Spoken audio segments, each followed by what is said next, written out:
اس میں یہ ہے کہ صوبائی حکومت اس میں بڑے کمیٹڈ ہے. وہ صوبائی حکومت یہ سمجھ رہی ہے کہ اس کا یہ جو ہے نا، یہ جو فارسٹ کا جو نظام ہے، پلانٹیشن ہے، اس میں جو آج شہرکاری کا آغاز ہو گیا، اس میں ایک ڈپارٹمنٹ میرے خیال میں وہ کردار ادا نہیں کر سکے گا جو ہم ایکسپیکٹ کرتے ہیں. اس میں پوری کمیونٹی کو انوالو کرنا بہت ضروری ہے، اور جب کمیونٹی انوالو ہو جائے گی تو ہر گھر میں ایک پودا لگے گا، اور ہر آدمی اپنا پودے سے فائدہ اٹھائے گا، وہاں سے سیب بھی کھائے گا اور وہاں سے لکڑی بھی حاصل کرے گا.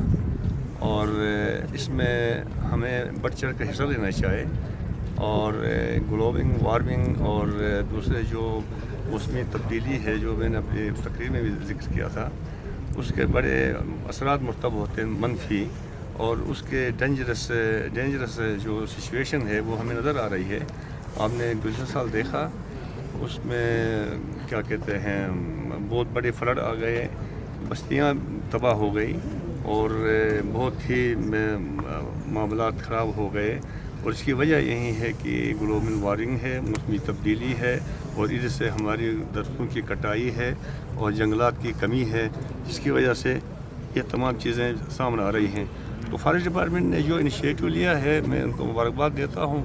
اور اس میں جو آپ نے ڈسٹریبیوشن آف پودوں کی بات کی، تو ظاہر ہے یہ ڈسٹریبیوشن تو فارسٹ ڈپارٹمنٹ اپنے سبارڈینیٹ ڈپارٹمنٹ کے ذریعے جو ان کے لیول تک ہوتا ہے، اور کیا کہتے ہیں سب ڈویژن لیول تک، ان کے ذریعے تقسیم کرے گا. ہاں، اگر یہ کوئی صوبائی حکومت سے کوئی مدد بھی لیتے ہیں تو اس کے وہ کوئی ہمیں پروگرام دے دیں، اس میں ہم کیا کر سکتے ہیں، ہم اس کے لیے تیار ہیں انشاءاللہ تعالیٰ. فارسٹ کی اہمیت بڑھانے کے لیے ہم کمیٹڈ ہیں، اس میں دو رائے نہیں ہے. اور اگر یہ نہیں کریں گے تو ہم اپنے آنے والی نسل کے لیے بہت خطرناک ایک مستقبل دے دیں گے. اگر ہم اس میں جو فارسٹ ڈپارٹمنٹ نے آج انیشیٹو لیا ہے اس کے مطابق ہم آگے بڑھیں گے اور اس کو سپورٹ دے دیں گے، تو ہم ایک سیف اور ساؤنڈ قسم کا فیوچر اپنی نئی نسل کو دے دیں گے. تو فارسٹ ڈپارٹمنٹ ہم سے کوئی ایڈ لینا چاہتی ہے تو ہم اس کو بالکل ایگزامن کریں گے. یہ اپنا ڈپارٹمنٹ ہے اور اپنا کام ہے، اور ہم اس میں بھرپور حصہ لیں گے انشاءاللہ. جو وائلڈ فارسٹ ڈپارٹمنٹ کو اکثر کنزرویسی اور سیف گارڈنگ کے جو ایشوز آتے ہیں، خاص کر جنگلات کے کٹاؤ یا وائلڈ لائف میں، اس میں اکثر گزشتہ سالوں میں بھی دیکھا گیا ہے کہ جو سیاسی اثر رسوخ ہے وہ ہمیشہ اس ڈپارٹمنٹ کے سرپرست رہا ہے، کیونکہ بہت سارے کہا جاتا ہے کہ لوگ اس سے استفادہ. اس حوالے سے کیا صوبائی گورنمنٹ کوئی قانون سازی کے حوالے سے یا امپاور کرنے کے حوالے سے، یا ان کو جو ہیومن ریسورس یا دیگر لاجسٹکس کے ایشوز ہیں، اس حوالے سے کیا آپ کا بڑا سوال بڑا ریلیٹڈ ہے ہمارے جو ایگزسٹنگ اٹینڈنگ جو سرکمسٹنسز ہیں. بالکل میں مانتا ہوں ہمارے ادارے، مجھے کہنا تو نہیں چاہے، میں کیئر ٹیکر گورنمنٹ کا حصہ ہوں، اور جو لوگ جن کو عوام بیچتی ہے ان پر کرٹیسزم تو میں نہیں کروں گا، لیکن کیونکہ اس علاقے کا، اس پروونس کا میں بھی حصہ ہوں، میں بھی باشندہ ہوں، تو سیاسی انٹرفیرنس سے معاملات بہت خراب ہوتے ہیں. اور یہ ڈپارٹمنٹ کولیپس ہوتا ہے تو بھی سیاسی اثر رسوخ ہے، اور تمام جنگلات کے لیز یہ وہ باثر لوگ لیتے ہیں، اور باثر لوگ اثر کے ذریعے اس میں وائلیشن کرتے ہیں، وہ تمام چیزیں کرتے ہیں. تو وائلڈ لائف کی پروٹیکشن بھی بہت ضروری ہے، اور اس میں جو ایک جیسا انہوں نے کہا کہ ہم اپنی فورس ریز کریں گے، یہ بہت ضروری ہے. یہ بہت ضروری ہے. یہ فورس جو ہے نا، ان کی اپنی ہونی چاہیے، ان کے اپنے اس میں ہونی چاہیے، اور ان کا اپنا جج ہونا چاہیے، اور چالان پیش کرنے کے لیے ایک اچھا سستا آسان طریقہ پروسیجر دیا جانا چاہے. اور وہ مطلب یہ ہے کہ 2 دن میں، 1 دن میں چالان پیش ہو جائے، دوسرے دن میں سزا ہو جائے یا جزا ہو جائے، ٹھیک ہے نا. اور اس پہ جو آگے جو معاملات ہیں، مطلب یہ ہے کہ بیچ میں اس کی اپیل بھی ڈپارٹمنٹ کے اندر ہونی چاہیے، اگر ڈی ایف او دیتا ہے تو کنزرویٹر جو ہے اس کا فرسٹ اپیلیٹ کورٹ بننا چاہے اور سیکنڈ اپیلیٹ کورٹ بننا چاہے اور فائنلی میرے خیال میں سیدھا سپریم کورٹ میں جانا چاہے. یہ بس اس طرح کافی ہے, اس کو ٹھیک ٹھاک ڈوز مل جائے گا اور مطلب یہ اس سے بعد آ جائے گا. لیکن سیاسی انٹرفیرنس سے اس ڈپارٹمنٹ کو آزاد کرنے کے لیے بہت ضروری ہے. اگر جب تک یہ نہیں ہوتا پھر وہیں صورتحال پیدا ہو جائے گی اور آپ کا یہ نظام پھر فیل ہو جائے گا.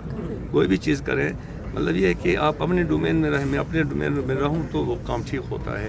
اور آپ کو پتہ ہے اور اس میں دو رائے نہیں ہے کہ سیاسی انٹرفیرنس ہمارے ہر شعبے میں ہے اور اس سے ہمیں خرابی ملی. گزشتہ سال تقریباً ہر ڈسٹرکٹ کے اندر ایک ویلی کے اندر فلڈ اور کلاؤڈ برسٹ کی سچویشن ہوئی. کیا اس سال کوئی پلاننگ ہے کہ ان گاؤں بالخصوص جو پچھلے سال افیکٹ ہوئے ہیں ان میں کوئی ماس پلانٹیشن کی جائے جو فلڈ افیکٹڈ ایریا ہے, اور اس کے علاوہ کچھ ایسے ولیجز کو آئیڈینٹیفائی کیا گیا ہے جہاں نیئر فیوچر کوئی ایسا امپیکٹ ہونے کے دوبارہ چانسز ہیں؟ کیا ایسا کوئی ورکنگ پلان یہ نہیں, ہمارے پاس کوئی اس کا وہ نہیں ہے. ہم فارسٹ ڈپارٹمنٹ سے توقع رکھتے ہیں کہ وہ اس چیز کو دیکھے اور ہماری پروونشل گورنمنٹ کی جو بھی سپورٹ ملے چاہے ہم دینے کے لیے تیار ہیں. اور جو فلڈ بس جو گزشتہ سال ہوا, بستیاں اڑ گئی, تباہ ہو گئی, اور اس سال ایسے نوبت نہیں آنے چاہے.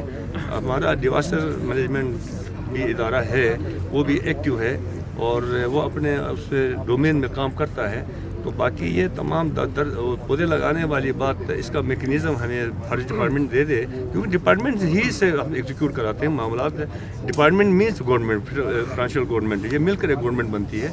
تو یہ اپنا میکنزم بنائے, یہ اپنا ترتیب بنائے, ہم سے ایڈ لے لے, ہم سے مدد جس کی قسم کی چاہے, تو ہم کسی اور کو تو نہیں دینا, اپنے ڈپارٹمنٹ کو دینا جو ہماری ضرورت ہے. پچھلے دفعہ بھی اور روڈوں کے اطراف میں جو پلانٹیشن کی گئی, پھر اس کی دیکھ بھال نہیں ہوتی ہے. دیکھ بھال کا ذمہ دار کون ہے؟ پھر وہ ایک دو ماہ میں پھر سوکھ کے وہ ختم ہو جاتے ہیں وہ درخت. وہی میں کہہ رہا ہوں نا, یہ جو پودے جو لگتے ہیں, اور میں نے اپنی تقریر میں بھی کہا کہ پودے تو لگتے ہیں لیکن ہم پروٹیکٹ نہیں کر رہے ہیں, وہ ضائع ہو رہے ہیں. تو ضائع سے بچانے کے لیے ایک میکنزم آنا چاہیے کہ فارسٹ ڈپارٹمنٹ لک آفٹر کرے یا اور کوئی ادارہ کرے. لیکن ہمارے ادارے فیل ہیں اس معاملے میں. بڑی مطلب یہ ہے کہ تباہ ہو رہے ہیں, ہم آنکھیں دیکھ رہے ہیں. دیکھنا, ایک پودا آپ لگاتے ہیں تو وہ آپ سے کیئر مانگتا ہے. جس طرح ماں ایک نوزائیدہ بچہ اپنی ماں سے کیئر مانگتا ہے, بہو اسی ترتیب سے ایک اس کی گروئنگ ہونی چاہے, اس کی ترتیب ہونی چاہے, اس کی کیئر ہونا چاہیے, اور وہ اس کو پھل پھولنا چاہے. ہزاروں لاکھوں درخت لگانے سے مقابلہ نہیں ہوتا جب تک اس کو پروٹیکشن نہیں دی جائے. تو یہ سب چیزیں ہو رہی ہیں. تو سیکرٹری صاحب پہ دیکھیں کہ ان کے پاس نہیں ہے تو ہم کیا کر سکتے ہیں. اس کے لیے یہ سب ادارے نے تجویز دینا ہے, یہ سب ادارے نے تجویز دینا ہے, اور یہ تجویز دے دیں گے, ہم حاضر ہیں. Thank you sir.